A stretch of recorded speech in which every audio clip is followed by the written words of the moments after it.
They say never judge a book by its cover. But let's see if that applies to the story of Johnny Hithard. So we're halfway through his senior season and he's blended in with his Rack City teammates as though he's been there all along. They know he's not from the district. They know they're probably more well off than him, but they have no idea the living conditions this guy sees every day. See, on the football field, they look like one cohesive unit, and that's just the way Johnny wants it. He don't even want him to know that right outside his bedroom window, you can find drug deals and prostitution. See, some of his teammates drive themselves to school. Some of them got some really nice cars too. I mean, sport cars, convertibles. If you do see Johnny in a car, he's pushing his mom's clunker. And speaking of his mom, the commute is taking a toll on her pocketbook, so she had to pick up a second job. So Johnny has to take her to work and then drive 30 miles to football practice or a game. All at the same time making sure his younger siblings do their schoolwork and stay on the right path and stay away from the gangbangers and drug dealers and homeless people that rumble through the trash cans outside of their apartment building. So when you come to the game and you see this kid that look like he just loves to play football, you might want to take a closer look at that book. So yeah, never judge a book by its cover, ever. The made men in the building, you know what it is. And we don't play no games, boy, we come to handle biz. Ain't worried about the haters.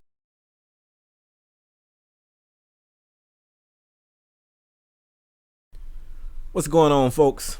It's Kspadetheprospect, aka the Big Blue Chevy driver, you know, sometimes referred to as the YouTube MVP. And I'm back with the third episode of Johnny Hithard. I just showed you guys that Johnny got the cover of the newspaper, but it was for something positive this time. So, you know, Johnny's kind of been on a roller coaster ride. You got to imagine his life started kind of low. Then he found the love for football, which brought it back up. But his hard edge, his temper, and his aggression may have made it go back down. And then he got a second opportunity with the Rack City Raiders, and things seem to be back on the incline. Wait a minute, y'all. Look at his coverage. Yeah! Johnny with his first ever INT as a Rack City Raider. I'm a little disappointed, man. Johnny should have took it to the house. I mean, he's an excellent kick returner. Getting an INT is like returning a kick. I think he was just so excited to get the INT that he didn't know what to do. So the Raiders are facing Milledgeville here, and I've been living in Georgia all my life, and the only thing I know about Milledgeville is that they have an insane asylum there. But wait a minute, right now Johnny has a purple arrow. We got to talk about the purple arrow. And look at that motor, man. You would never see a motor like that, especially in a defensive back. You might see it in a defensive end, maybe a linebacker here and there, but you'll never see a safety with a motor like that on a pass rush. The offensive lineman never stood a chance. Never. Anytime you see Johnny creeping up to the line and you thinking blitz, you might as well go ahead and call a hot route. Just find you a quick read. Don't do it to yourself. Don't stand back there and get the hell knocked out of you. Don't. I don't want to see it happen to you. So this is like the last game of the regular season before the state playoffs start, and the college offers have been coming in. And wait a minute, Johnny's got a purple arrow. He's got a purple arrow. Okay, maybe the quarterback hurt me. That time he just threw it. He didn't care if the receiver was ready or not. I think he hollered. I think I heard him say, ah! I don't know, he just threw it, quick as hell. Come right back, Johnny's got a purple arrow. Man, what is up? The coach is really giving me the plays I want, and body bag, bitch! He must have pissed that offensive lineman off. He must have said something in the huddle on the last sack, so the offensive lineman said, okay, I'll tell you what, on the next one I ain't even gonna try, and we'll see how much you talk after that. You gotta be careful how you treat your offensive linemen out there, quarterbacks. They can set you up. They can. So the college offers are coming in. So this is, like I said, this is the last gameplay high school video I'm gonna give you guys. The next video will be like a montage of the state playoffs, his college decision, and maybe his first college game, because I don't want to drag out the high school games.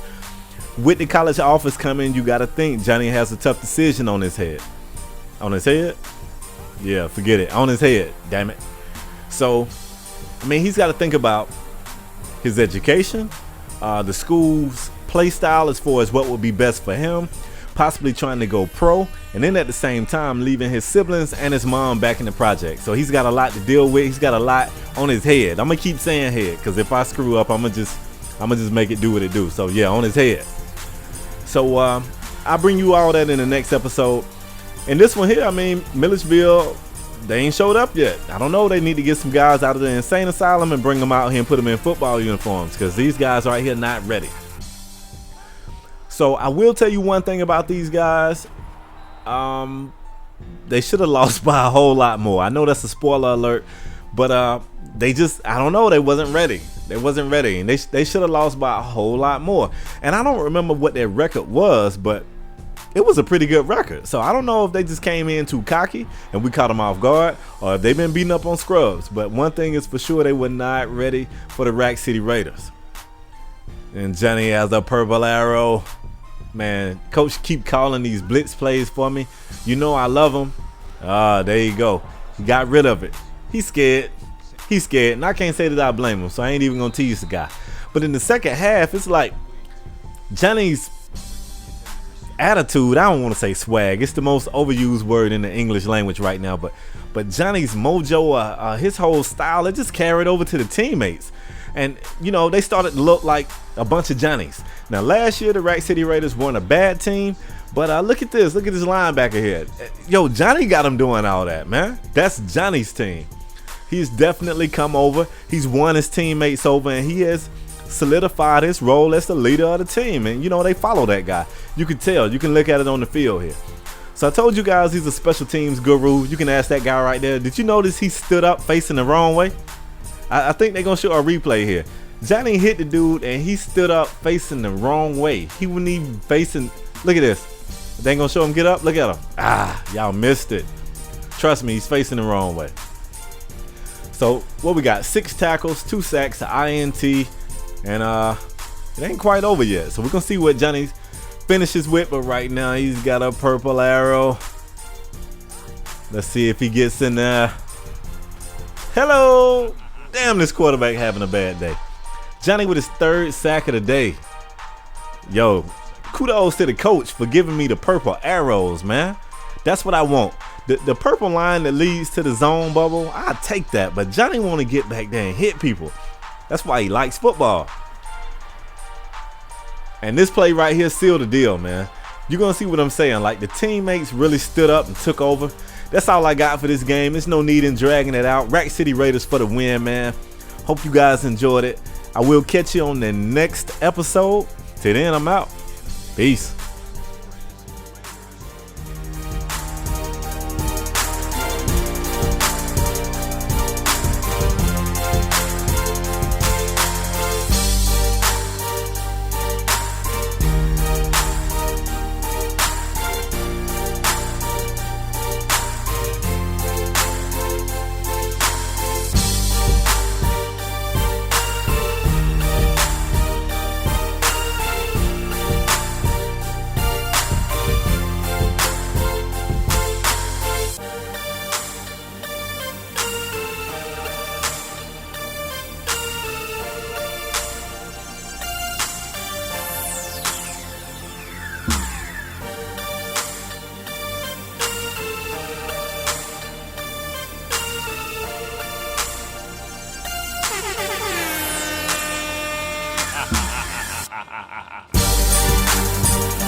Big well in the building.